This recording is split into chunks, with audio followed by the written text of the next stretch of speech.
back to the Jerusalem Baptist Church. And warm welcome to you all. I hope you're all doing well during this lockdown period. And we've been looking this last week in our devotions about getting our hearts right with the Lord. And it's so important. If we want to grow in the Lord Jesus Christ, we need to have our hearts right. 1 Peter chapter 2 says to us, and we've been looking at this all week, therefore, laying aside all malice, all deceit, hypocrisy, envy, and all evil speaking, as newborn babes desire pure milk of the word, that you may grow thereby, if indeed you have tasted that the Lord is good, and God is good indeed. And you know, we've been looking there last week over those 5 sins, haven't we? We've been looking at malice, that desire to cause harm or injury or pain to somebody. And we need to confess that to the Lord. And those whom we want to inflict injury upon, we give them to the Lord, asking God to bless them. Deceit. We get rid of all deceit. Everything that is misleading. Everything that covers over the truth and would seek to take people in the wrong direction by way of mistruth and a lie. We throw it out the window. The same with hypocrisy. Pretending what you're not.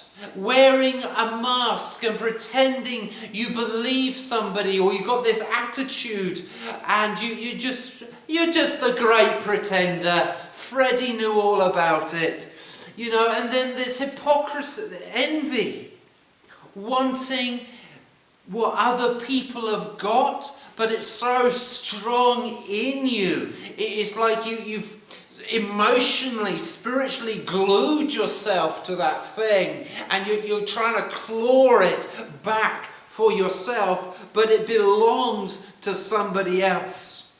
Or there's the evil speaking, slanderous talk, defaming somebody else's name and reputation. And the Apostle Peter tells us, take these things and bin them. Throw them. Get rid of them. And that's what we've got to do. Because what it is, friends, we want our hearts to be a place where we meet with the Lord Jesus Christ and He speaks with us. We want Christ to lead our thinking. We want Him to rule and reign over our minds. We want all that we do to be sanctified through knowing the Lord Jesus Christ personally. And so Peter says, throw them, get rid of them, because you're hindering your spiritual growth. You are not going to walk in the power and the love and the gentleness of the Lord Jesus Christ if you've got these 5 sins operating in your life. It is so liberating to get free from these sins. And I really hope you've met with the Lord this week and you felt that shift, that change in your heart. And as you've gone on through the week, you've felt that lightness of spirit. And so Peter goes on, right, once you've thrown these things away, now what you need to do is desire the spiritual milk. Like newborn babes. You know, when we do our fitness workouts and things like that, what do we desire? We desire a protein drink. Because we want it to help in restoring our muscles, strength, mending the tears, helping our bodies to recover. The same with God's Word. When we put God's Word into us, we begin, if you like, to recover and be restored. It's like spiritual food to us, going to every part of our body where it is needed. And here Peter calls them babes. You know, as newborn babes desire the spiritual milk of God's word. And the babes is only used here in Peter's letter. Brephos in the Greek, meaning a baby, an infant, an unborn child.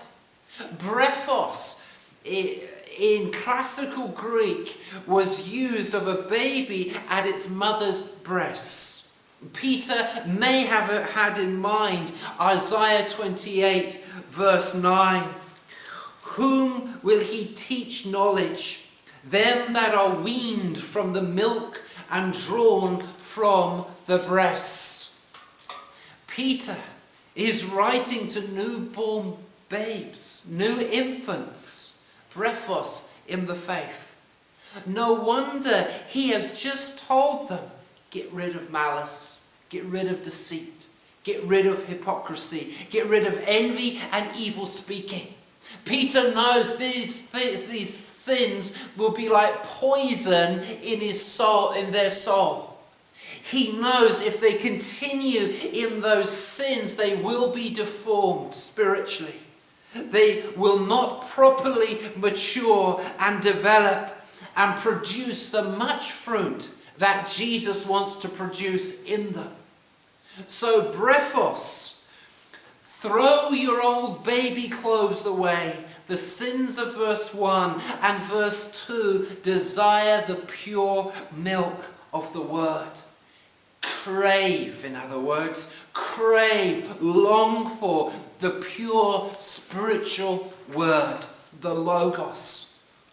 Like a baby craves and yearns for its mother's milk, which is the healthiest drink a young baby could have.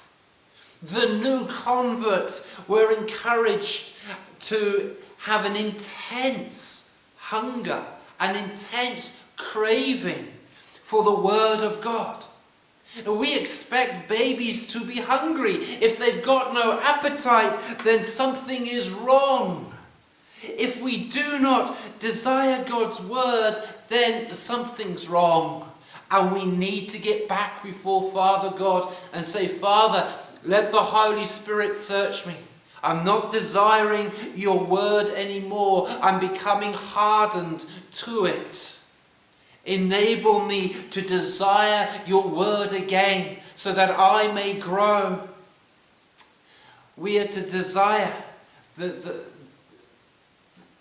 pure food, if you like, the pure milk of God's word in verse 2, so that it feeds our immortal soul. The only thing that can satisfy your soul is that which lasts forever and ever and ever, because your soul is immortal. Pure here refers to the absence of fraud and deceit, the absence of pollution. This purity, the pure word, the purity is honest. It is truthful, it's unblemished, it's full of light. It is the best quality that you could ever experience and have, because it's not corrupted. It's pure, it's the pure spiritual word. It is the pure spiritual milk. The term spiritual points us to the Word of God. There's nothing like the Word of God. And 1 Peter 1 verse 25 says, but the word of the Lord endures forever. Oh, they may try and ban the Word of God.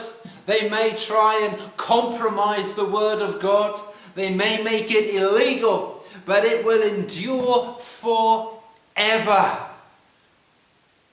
And 1 Peter 1 verse 23 says, having been born again, hallelujah, not of corruptible seed, but incorruptible, through the word of God, which lives and abides forever.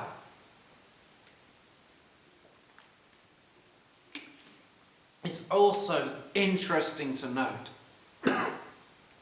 the word spiritual.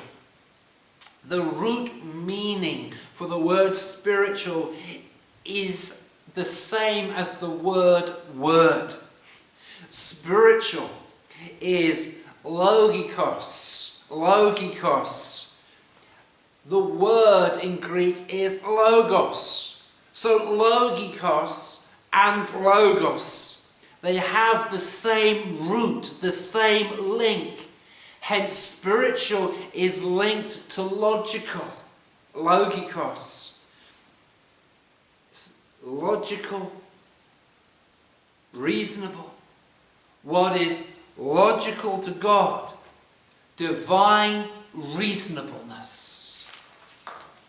Hence, the person who is born again of God's Spirit, the person who is born again of God's Word, God's Logos, chapter 1 verse 23, can grasp what is divinely reasonable, what is divinely logical through faith. Therefore, our spiritual food comes from God to us through His Word, so that by it you may grow up in your salvation. The result of consuming the milk of God's Word ought to bring spiritual growth in our lives. Are we growing? Are we maturing? We've got more time than ever right now, if we're not looking after young children, to get into the Word and to think on it and meditate upon it. You know, just as a mother looks at her child to see if the child is growing physically, so God looks at us to see if we're growing in Him. Growth here does actually refer to physical growth of a child. So God is expecting us to grow spiritually.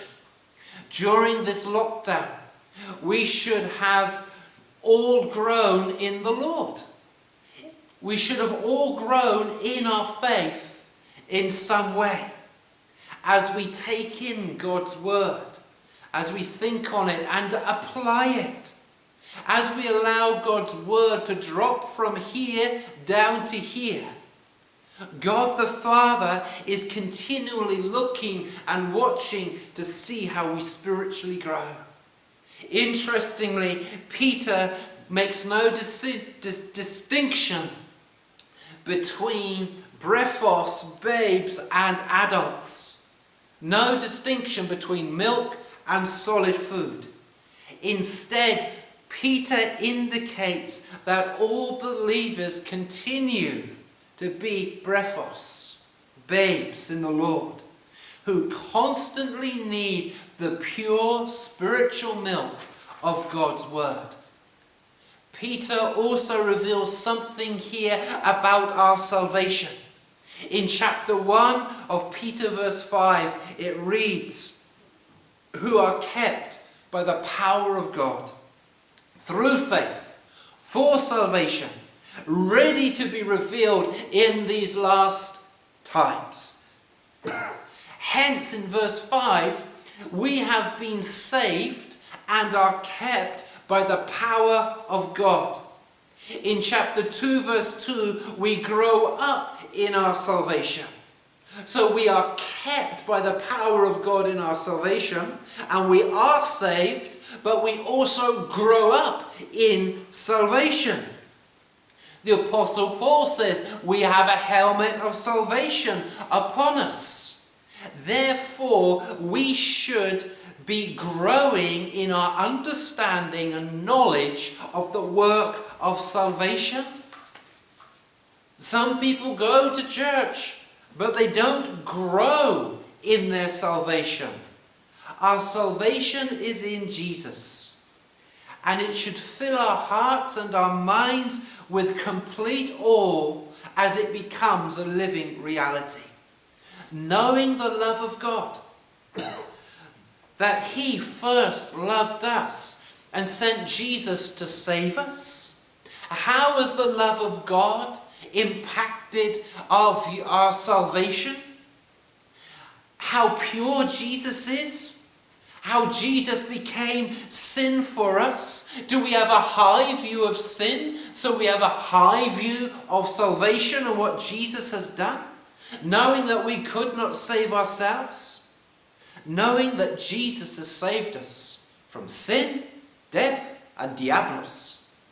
We should always be learning more of Jesus, putting it up here in our heads, thinking it through, so it impacts our hearts. And if it impacts our hearts, it'll impact our behavior and how we live before a watching world.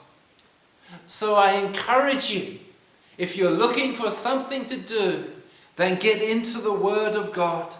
Desire the pure spiritual milk of God's Word. Allow it to get into your soul, into your mind, into your heart, to transform you. Because what you put into your soul will come out. Let us draw close to the Lord, casting off sin. Let the Lord Jesus disciple us through the power of his word. Let us pray. Heavenly Father, we ask for your anointing to come down upon each and every one of us, that you meet us where we are at in the need of prayer. Lord, let your pure spiritual word transform us and set us free. May we see things from your word. May things from your word impact us like never before during this lockdown. Lord, keep all sickness and illness and viruses away from us in the name of Jesus Christ. Put your hedge of protection around us, dear Lord, for we are grateful for the good things that you are doing in our lives. And may the Lord bless you and keep you, and his face eternally shine upon you. Amen.